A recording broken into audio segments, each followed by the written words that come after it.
Coucou toutes et tous, c'est le Steph pour une petite vidéo, enfin peut-être un petit peu plus longue que prévu, sur les Je garde et je vire. Vous savez, cette rubrique que j'avais faite, j'avais créée l'année dernière et j'en avais fait 6 ou 7 épisodes comme ça sur des films que je vous présentais, surtout des DVD un peu anciens que l'on n'aurait pas acheté directement comme ça dans un magasin et je vous en parlais pour vous dire c'est bon, c'est pas bon, je garde ou je vire. Eh bien écoutez, aujourd'hui j'en ai pas mal à vous proposer, au moins une bonne quinzaine. Donc elle va durer un petit peu plus longtemps que prévu et ça vous donnera une idée de si vous avez ces DVD chez vous ou si vous ne les avez pas revus depuis très longtemps ou depuis un petit moment, eh bien de vous dire ok, ça je pourrais peut-être le jeter ou le refiler ou le revendre ou bien sûr le garder si Steph il dit quand même que c'est assez génial à garder sur les étagères. Allez, c'est parti.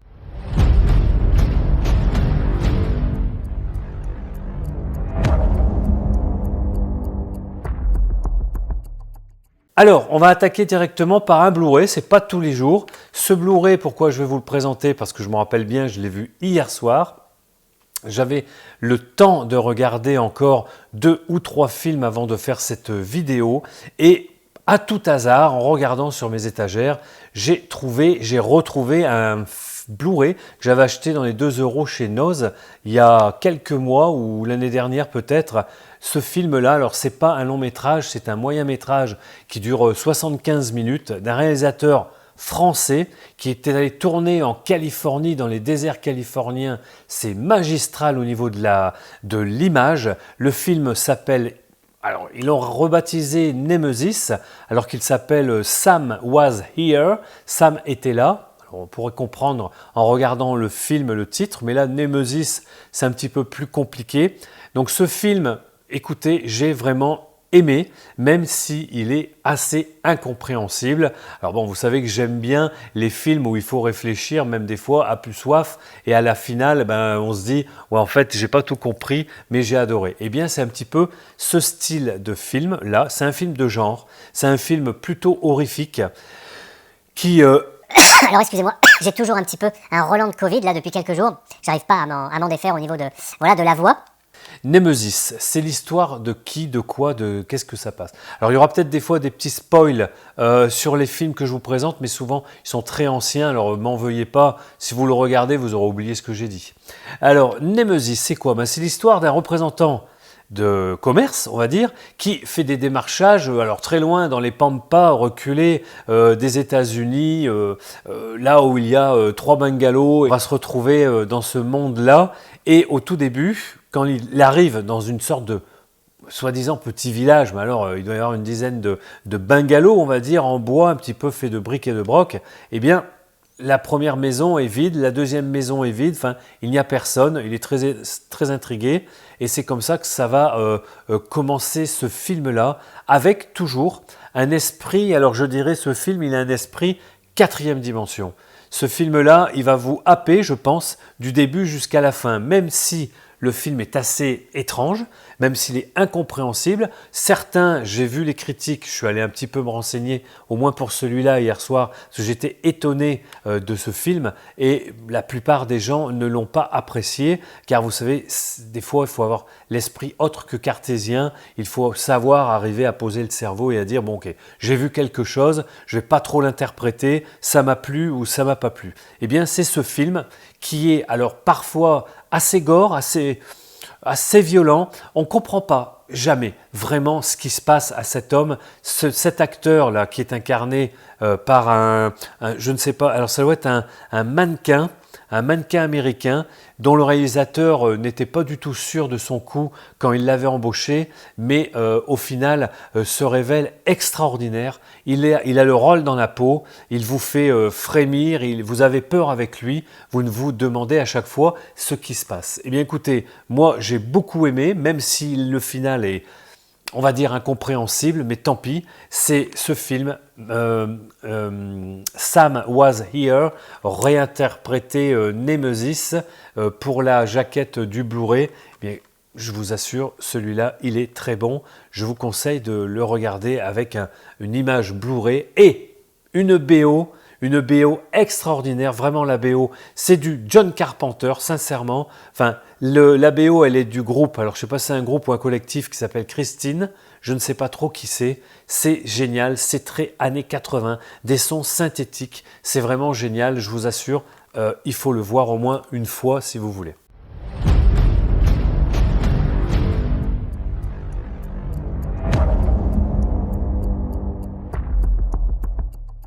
Alors le deuxième, on passe voilà, à des DVD qui traînent sur mes étagères et c'est là que je dirais je garde ou je vire. Le premier, Réussir ou mourir, un film de gangsta rap avec Curtis Jackson.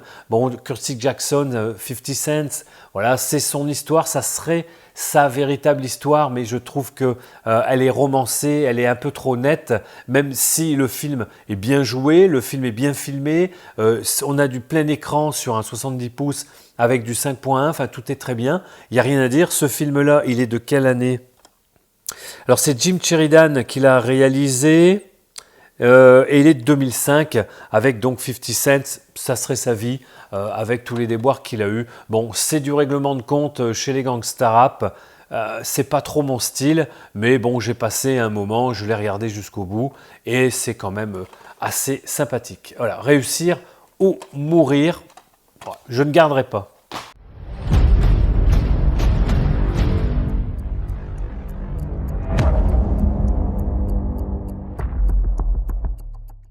Le deuxième, alors là, un film avec deux grands acteurs, deux bons acteurs, Al Pacino, Matthew McConaughey. Le film, c'est Two for the Money. Alors, je vais vous dire tout de suite, c'est un film voilà, social puisque ça traite des paris sur du football américain. Donc ça nous concerne quand même très peu, nous en France. Le football américain, c'est assez complexe en plus. Alors là, c'est voilà, deux grands acteurs, un jeune et un plus vieux, Al Pacino. Le jeune, il a les dents longues, il veut réussir dans le monde des paris. Et Al Pacino, sans lui, quelqu'un qui va pouvoir lui faire gagner beaucoup d'argent, mais s'en suivra voilà, une intrigue. Mais ouais, j'ai pas trop aimé. C'est aussi avec René Russo. C'est un film de 1920, je ne sais pas. Peut-être ouais, c'est un film des années 90-2000 maximum, je dirais. Voilà. Bon, il faut aimer le football américain, il faut aimer le pari, tout ça. C'est un peu très étrange, les bookmakers. Je n'ai pas vraiment apprécié, même si l'image aussi est en plein écran. Belle image pour du DVD sur un grand écran, mais c'est tout. Voilà ce que je voulais vous dire. Je ne garderai pas Two for the Money. Peut-être que vous aurez apprécié.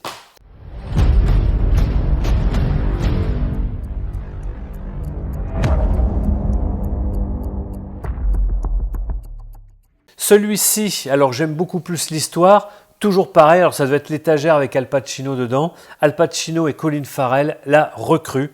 Eh bien écoutez, ce film, je l'ai bien aimé. Ce n'est pas un film que je vais garder, mais alors c'est l'histoire de Colin Farrell qui va être recruté pour la CIA.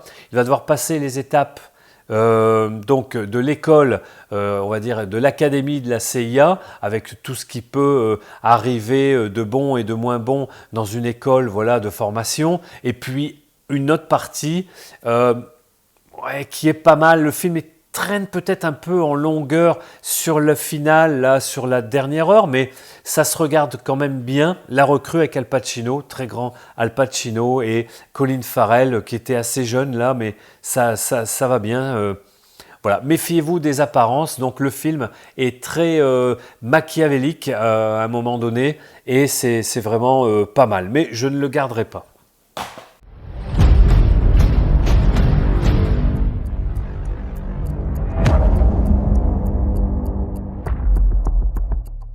Après, celui-ci, pareil, je l'ai regardé hier avec Nemesis, donc rien à voir. Celui-là, il s'appelle 100 Mile Rule, avec deux bons acteurs, surtout l'actrice que j'aime beaucoup. L'actrice, c'est Maria Bello, et puis l'acteur, c'est Jack Weber. Jack Weber, je vous rappelle qui c'est le mari dans la série télévisée Medium avec Rosanna Arquette, je crois, ou Patricia Arquette, je crois.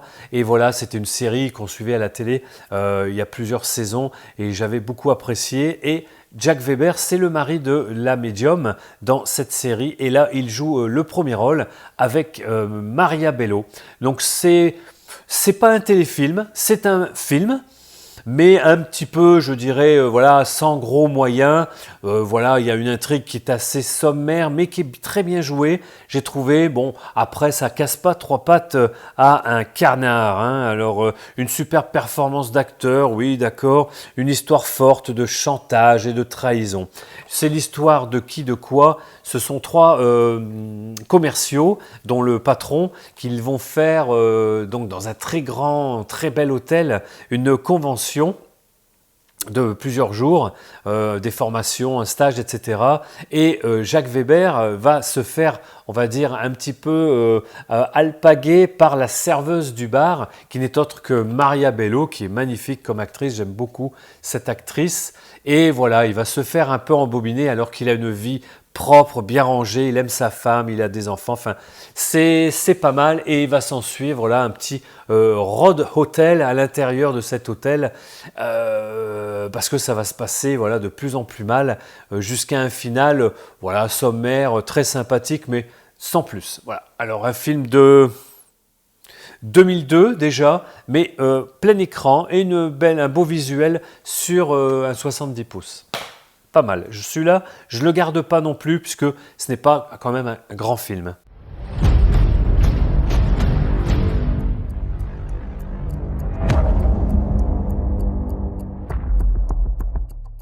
Après, ah voilà, ça se gâte.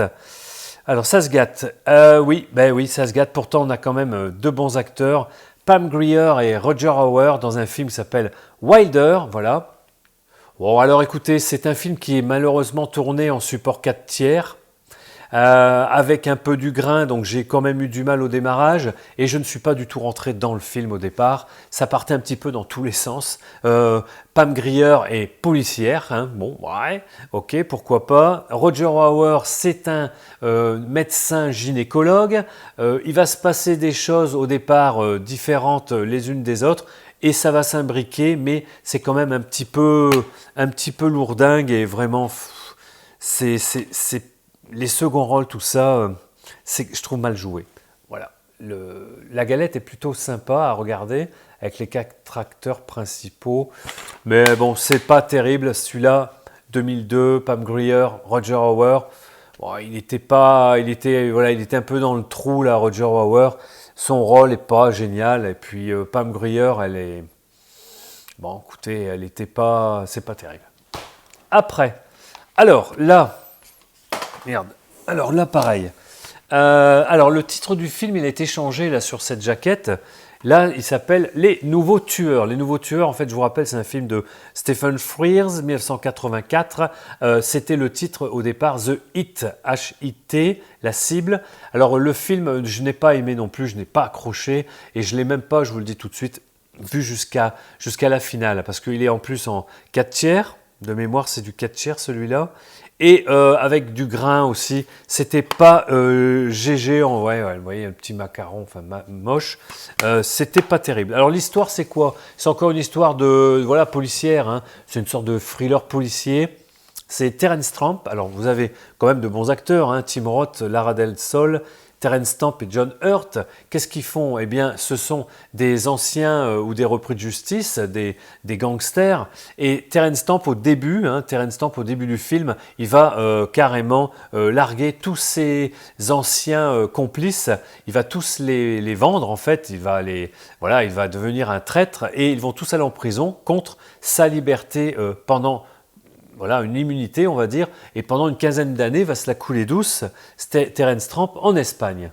Voilà à peu près le début du film, et puis tout d'un coup, on s'aperçoit que Terence Stamp, il va être enlevé par deux tueurs à gages qui sont John Hurt et Tim Roth, très jeune à l'époque.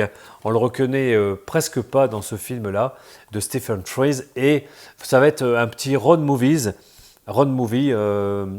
en voiture, entre l'Espagne, la France, pour retourner en Angleterre et qu'il soit livré à ses anciens complices pour qu'ils le tuent, je pense. Je n'ai pas vu la fin, donc désolé. Je n'ai pas aimé, j'ai trouvé ça assez mal joué par moments. Et puis, bon, les dialogues, tout ça, c'était moche. Donc je ne le garde pas. Après, alors peut-être que The Hit est quand même meilleur que celui que je vais vous présenter. Pourtant celui-là, bon, il est de Roland Emmerich, il est beaucoup plus récent. L'image est parfaite en DVD sur ma télé. C'est le film que je n'avais toujours pas vu. 10 000.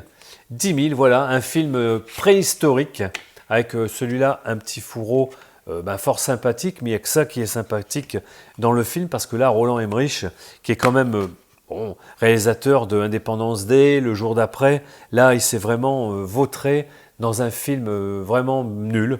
C'est pas un nanar parce que c'est bien filmé. Enfin, il y a de l'action, il y a un peu des moyens, mais c'est nul, quoi. Enfin, franchement, de toute façon, tout ce qui est préhistoire est souvent pied-plomb, voire médiéval. Je rentre déjà pas trop dans ce genre de film, mais là, les effets spéciaux, l'histoire en elle-même est nulle à chier. Enfin, franchement, 10 000 que je n'avais toujours pas vu, eh bien, c'est à jeter, c'est à virer. Donc ça repartira.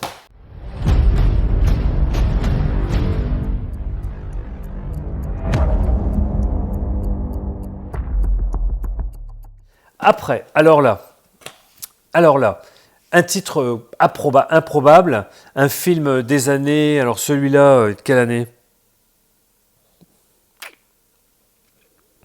Ah putain, j'en sais rien, puis vous me connaissez, j'ai rien prévu, alors j'ai rien programmé, je fais tout de mémoire. Albino Alligator. Alors c'est le premier film de Kevin Spacey. Je ne sais pas de quelle année il est, hein, celui-là. Des années 2000, on va dire, quelque chose comme ça, 98 à 2000. Albino Alligator, c'est quoi? C'est un huis clos. Alors, faut aimer. Au départ, si vous voulez, c'est très confus. Et là, je me dis, bon, Kevin Spacey, si c'est confus dès le début, ça va peut-être pas me plaire. Et franchement, en huis clos, ça se passe dans un bar de nuit, en sous-sol. Il n'y a qu'une entrée, donc qu'une sortie. Et il va y avoir donc une prise d'otage. Voilà, je ne peux pas vous en dire plus. Et les méchants, je peux dire, Matt Dillon, Gary Sinise et David Fincher, qui jouait, si vous vous rappelez, dans Prison Break, le policier complètement fou furieux, qui prend des pilules là, pour tenir le coup, pour essayer de choper donc, dans Prison Break, les deux héros, là, son frère et l'autre. Voilà, bon, qu'est-ce que je voulais vous dire? J'ai bien aimé parce que c'est quand même assez bien maîtrisé au niveau de l'image. Les musiques de ce film sont intéressantes. Dans la BO, c'est assez intéressant. On a une Faye Dunaway qui se lâche un petit peu. Elle est dans le bar, elle travaille dans ce bar. Mais par contre, voilà, comment dire? On va se dire tout ça pour ça. Il y aurait pu, franchement, Kevin Spacey aurait pu faire quelque chose de plus. Alors, c'est bien quand même, hein, je vais le garder celui-là, parce que j'ai beaucoup quand même apprécié ce film. Albino Alligator, qu'est-ce que ça veut dire? C'est pas l'alligator albinos, hein, ça n'a rien à voir. L'albino alligator, si j'ai bien compris dans le film, il explique, c'est un coup que l'on fait au billard américain. Là, vous voyez, Matt Dillon, il est penché sur en fait un billard américain. Là, il va jouer une partie. Et ce coup, alors, que je ne connaissais pas, hein, l'albino alligator, c'est un coup où on sacrifie au départ quelques boules pour après avoir la main et gagner. Voilà à peu près, si j'ai bien compris, le coup sur ce jeu. C'est un des coups que l'on peut faire en billard américain. Après, le titre du film, voilà, doit donner à penser sur ce qui va se passer, les protagonistes, cette prise d'otage, comment ça va se finir, etc. Bon, c'est bien maîtrisé, mais il manque quand même un petit quelque chose pour que ça soit vraiment un chef-d'œuvre de Kevin Spacey. Voilà. Je ne sais pas s'il a fait d'autres films après, mais celui-là, c'était son premier. Donc celui-là, je le garde. Alors, celui-ci, je ne sais plus où je l'avais trouvé, celui-là. Sushi Girl, avec un fourreau cartonné des plus sympas, avec un style à la Greenhouse, vous savez, ces films ultra violents, ultra sanglants, qui partent dans tous les sens. C'est le style Greenhouse, le style comme Tarantino aime bien et sait les faire. Mais écoutez, j'ai été surpris de ce film, parce que bon, ça ressemble, je dirais quand même, à Reservoir Dogs. C'est aussi pratiquement, je dirais, pratiquement un huis clos. Ça se passe dans un restaurant, et cette sushi girl, elle est magnifique, puisqu'elle est complètement à poil. Alors je vous explique, c'est pas un spoil, hein. On va passer tout le film pratiquement autour d'une grande table à sushi japonais, c'est dans un restaurant japonais j'imagine, ou un entrepôt qui ressemble à un restaurant, et on aura une jolie demoiselle nue, complètement nue comme un verre, et dont on va dire le restaurateur, hein, le cuisinier, le chef cuistot, posera délicatement des sushis, du poisson cru, etc. sur son corps. Tout le film va se passer à peu près autour d'elle, ouais, autour d'elle, avec des protagonistes complètement dingues, comme par exemple, le héros, on va dire le héros, un des premiers rôles, c'est Tony Todd. Tony Todd, vous vous rappelez, ce grand noir, ce grand black de Candyman. Donc déjà, il est impressionnant déjà dans son physique, et il envoie du lourd quand même. Et puis, on a aussi des seconds rôles qui vont jouer très très peu, comme Danny Trejo, on le voit souvent dans ce genre de films, comme aussi... Michael Biehn, hein, de Abyss ou de Terminator, qui a aussi un rôle hyper tout petit, tout minus, mais je ne vous explique pas le pourquoi. Et puis, vous avez autour de cette table, donc, comme je vous explique, Tony Todd, et vous avez surtout Mark Hamill. Mark Hamill, que je n'avais pas revu depuis Star Wars et son fameux Luke Skywalker. Pour moi, Mark Hamill, c'est Luke Skywalker, c'est son visage d'ange, etc. Là, vous avez un Mark Hamill dans ce film, complètement disjoncté, fou furieux, un vicieux, il joue une tentouse, vous voyez, complètement efféminée, hystérique, violente. Enfin, c'est complètement dingue. Mark Hamill, je pense qu'il a voulu casser, peut-être avec ce film, mais peut-être avant, je ne le connais pas dans ses films d'avant, il a peut-être voulu casser son image de Luke Skywalker, mais c'est à voir vraiment pour cet acteur, parce que là, quand vous voyez Mark Hamill jouer ce rôle-là, de pédale, hein, excusez-moi, c'est comme ça, hein, et c'est son rôle, est complètement disjoncté et d'une violence extrême. Mais écoutez, voilà. Alors, il y a des moments très violents dans ce film, parce que c'est un peu le style Grindhouse. Il n'est pas mal. Voilà, il est pas mal. Si vous l'avez, là, qui les traîne, regardez-le si vous ne l'avez pas encore vu. Bah, ça ne va pas passer non plus, vous n'allez pas passer un extrême bon moment, je dirais, hein. Mais ça se regarde. Je ne vais pas le garder, celui-là, parce que je ne saurais pas où le mettre, en fait.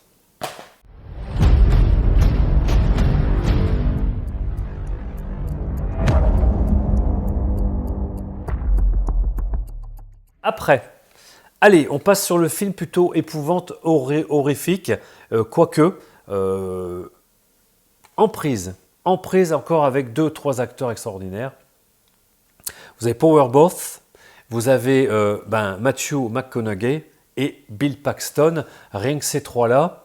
Mais pour Bill Paxton, qui joue un père complètement, je dirais, un père qui a été pénétré par les voies du Seigneur, je vais dire ça comme ça, et puis un film qui tient la route, qui est extrêmement, je dirais, dérangeant, parce que on va voir, pendant 20 ans, pendant une vingtaine d'années, ouais, à peu près, on va voir la vie de 2 enfants, hein, vus par le plus grand des deux, par rapport à leur père qui devient complètement fou et qui tue des gens, et donc on arrive sur une sorte de serial killer qui n'a jamais été découvert depuis toutes ces années, et puis qui est perpétré par une autre personne, etc. Donc le début du film, sans vouloir spoiler, parce que je vous le conseille, c'est Matthew McConaughey qui va aller voir Powerboth, qui est commissaire de police, dans son commissariat, il est tranquille, il est tout seul, et qui va lui raconter cette fameuse histoire et lui dire « Je sais qui est le serial killer, le serial tueur que vous voulez trouver depuis toutes ces années, etc. etc. » Et ça commence comme ça. C'est assez génial. Franchement, très bon film, Emprise. Là, j'étais très étonné. Je l'ai depuis longtemps sur mes étagères, mais je ne pensais pas que c'était un film aussi bon que ça. Donc celui-là, je le garde. Après, il n'y en a plus beaucoup, ne vous inquiétez pas. Alors celui-là, si vous l'avez, je vais vous dire tout de suite, vite, hein, vous pouvez aller le jeter. C'est une sorte de téléfilm sur un peu le Twister. Ça a été repris, là c'est projet Tornado. Bon, écoutez, je l'avais dans mes étagères, sur mes étagères, parce qu'il y a Bruce Campbell. Il y a aussi cette petite pépé sympa comme actrice principale, Shannon Sturgis. Et puis on a Ernie Hudson qui est le Black dans Ghostbusters, si vous vous rappelez de lui. Voilà, ils ont tous les trois les rôles principaux. C'est un film catastrophe. Bon, c'est un film, on va dire, vous pouvez regarder ça tranquillement le dimanche quand il pleut pas et qu'il y a un peu de vent quand même, hein, pour vous donner un peu une idée. C'est un peu fauché, mais ça se regarde. Je ne vais pas le garder. Tornado avec Bruce Campbell qui avait oublié de faire quand même des très bons films après. C'est Evil Dead. Donc je ne le garde pas. Les deux derniers. Alors, eh ben non, je ne l'avais toujours pas vu. Le Village de, alors on va le dire, on va essayer de vite, Night Shyamalan. Bon, Night Shyamalan, c'est un très bon réalisateur. Hein. Il a eu ses heures de gloire avec Sixième Sens, Bruce Willis. Enfin voilà, Incassable aussi, qui est sous-coté, qui est extraordinaire. Incassable aussi avec Bruce Willis et Samuel L. Jackson. Je crois que c'est Samuel L. Jackson, oui. Voilà, bon, bref, Le Village. Il a voulu continuer sur sa lancée de faire des films et puis avec, vous le savez, je ne vais pas spoiler, avec un final, oh putain, ah ouais d'accord, oh merde, j'avais pas pensé. Bon, à force, vu qu'on le sait, puis qu'en plus on en a entendu parler, le problème c'est que tu spoil dès que je dis qu'il y a un twist final très étrange, quand tu vas regarder le film, quand vous allez regarder le film, vous allez vous attendre à un truc, vous allez essayer de chercher le pourquoi du comment dès le début du film. Bon, c'est du Mike Shyamalan, là, du Night Shyamalan, c'est pas mal, mais c'est un peu longué. Celui-là, je l'ai trouvé vraiment longué. Par contre, il y a une actrice, c'est, comment elle s'appelle? Alors là, on a Joaquin Phoenix, on a Adrian Brody, tout ça, ça joue très bien quand même. Et on a Bryce Dallas Howard qui joue l'actrice, donc l'actrice qui joue le rôle principal, qui est vraiment super. Elle incarne une aveugle. Elle est aveugle et je ne peux pas trop vous expliquer, autrement ça va trop spoiler, mais c'est assez génial. Le Village. Je vais le garder parce qu'il fait partie des films comme ça qu'on se rappelle, qu'on a vu, qu'on a aimé, pas aimé. Je vais le garder dans ma collection film fantastique. C'est pas un film horrifique, hein. C'est un film plutôt fantastique. Et bien sûr, il y a un twist qui est quand même intéressant à la fin. Mais bon, ça casse pas 3 pattes à un canard. Mais je le garde celui-là.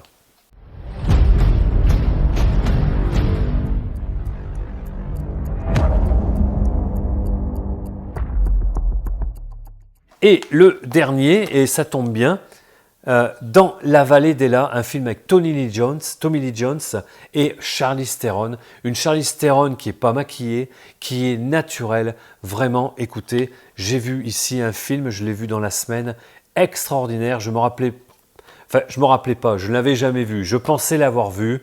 C'est un film de Paul Haggis. J'ai vu des films de Paul Haggis comme Collision, etc.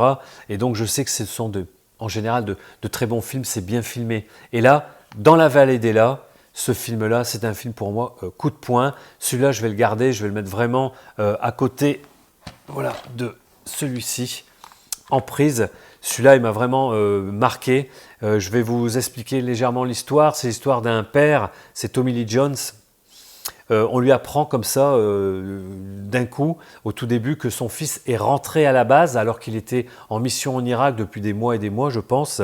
Et vous savez, enfin, je ne savais pas, mais quand ces jeunes soldats rentrent aux États-Unis, de rentrer d'Irak, des fois, c'est pas une désertion, ils partaient 2-3 jours comme ça, sans rien dire à personne, et puis ils faisaient souvent la fête, ils décompressaient les bars, les prostituées, enfin bref, j'en passe et des meilleurs. Bon, ça commence comme ça, et on lui annonce que son fils n'est pas rentré à la base et que dans 3 jours ou 4 jours, il sera là considéré comme un déserteur. Donc lui, Tommy Lee Jones, c'est un ancien de la police militaire des États-Unis. Il va donc prendre son petit baluchon, il va aller à la base, il va aller essayer d'enquêter et d'essayer de comprendre où est son fils. Écoutez, ce film est génial, extraordinaire. Enfin bon, il y a des idées là-dedans. Il est très dur aussi. Il est pas facile. Vraiment un très bon film. Je vous le conseille. Voilà, un long métrage intelligent, dur, âpre et servi brillamment par ses acteurs. Écoutez, ils sont tous géniaux. Charlize Theron, elle joue son rôle. Elle est policière dans une petite ville à côté de cette base. Donc il y a la police et il y a l'armée.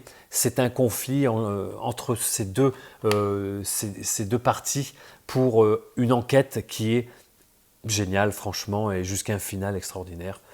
Je ne peux que vous le conseiller, Dans la vallée d'Ela de Paul Haggis. Voilà, j'ai terminé. Je ne vais pas tous vous les remontrer comme je fais d'habitude, j'en ai trop. Mais voilà, celui-là, je vais le garder parce que c'est un film fantastique et j'en ai quelques-uns de ce réalisateur. Et voilà, sur tous ceux que je vous ai présentés, tous ceux qui vont repartir dans les cartons pour plus tard à être vendus, farfouilles, enfin vide-grenier, je ne sais pas. Voilà les deux que je vous conseille d'avoir dans votre vidéothèque. Sur ce, je vous embrasse toutes et toutes et à bientôt, à la prochaine vidéo. Et portez-vous bien, c'est l'été, attention, le Covid et puis aussi la variole du singe. Faites gaffe les gars.